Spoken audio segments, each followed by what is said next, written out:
Some places don't want to be lived in. They don't creak or groan to warn you. They don't leak or crumble. No, they wait. Tonight's story is from someone who ignored the warning signs and lived long enough to regret it.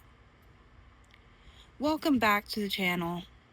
Turn off the lights, put on your headphones, and remember, some rules exist for a reason.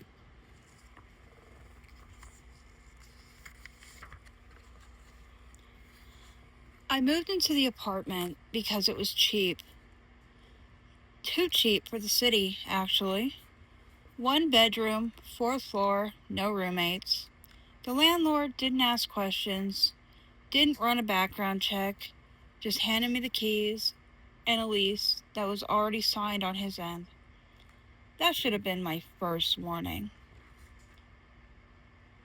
But when you're broke and desperate, you ignore things like that. The apartment was fine.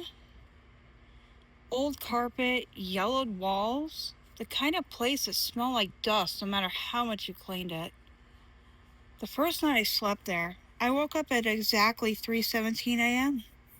Not because of a noise, not because of a nightmare. I just woke up. And I had the overwhelming feeling that someone was standing in my living room.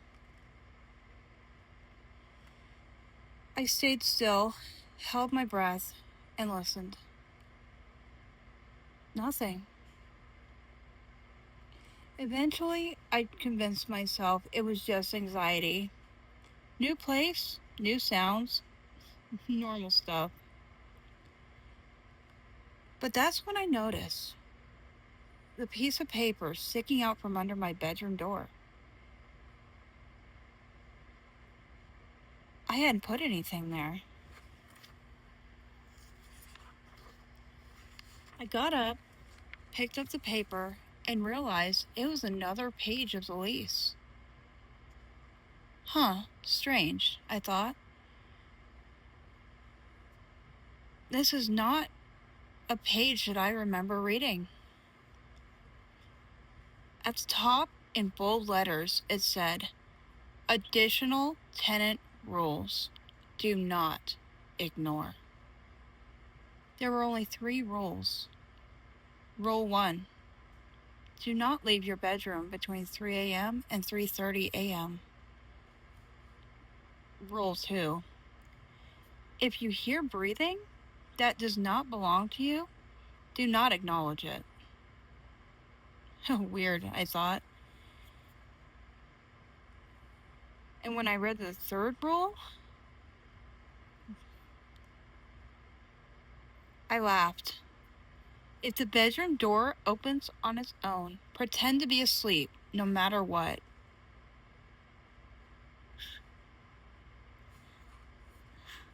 I continued to laugh out loud. Some kind of joke, right? Maybe the landlord had a weird sense of humor or something. Or maybe the previous tenant left it behind to mess with the next person.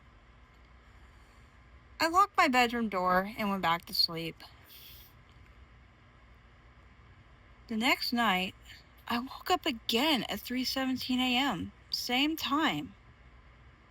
This time I heard something. Breathing. Slow, wet breathing. Too close for comfort. Not in the walls, not outside, but inside my room.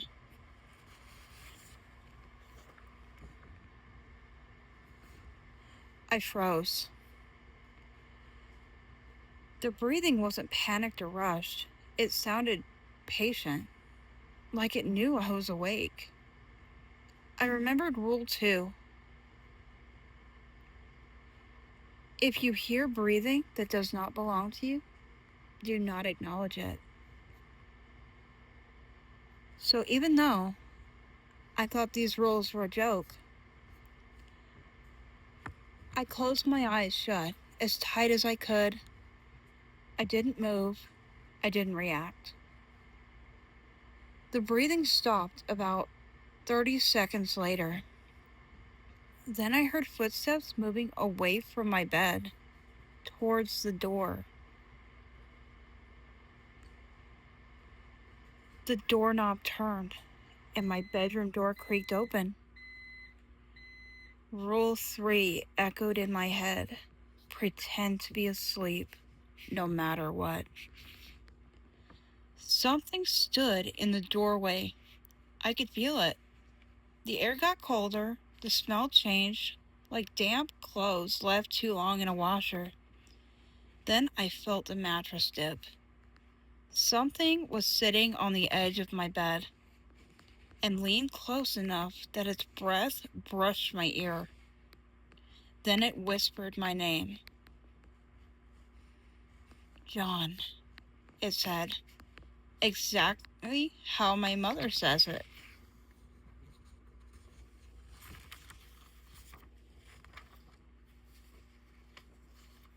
Then it stood up, walked out, and closed the door behind it. I was panicked.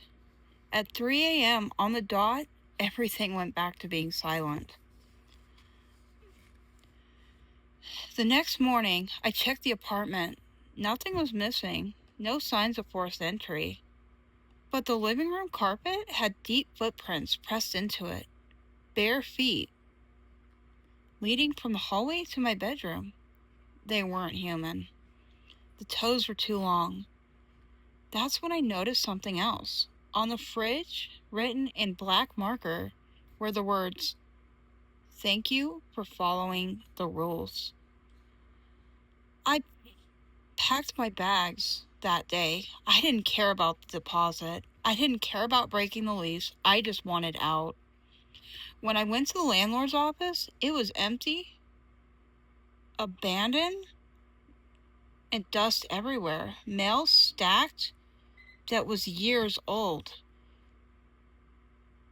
But taped to the front desk was a yellowing piece of paper, and it read, "If you're reading this, it means the tenant before you survived."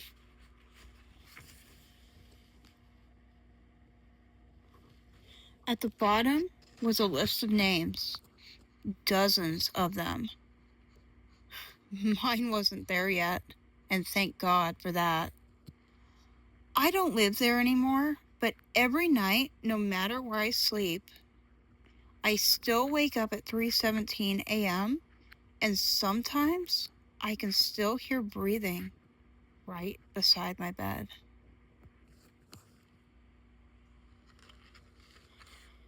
Hey guys, if you enjoyed this video, leave a like, subscribe, and I will be posting more of these creepy videos. Right now I don't really have any, special YouTube equipment.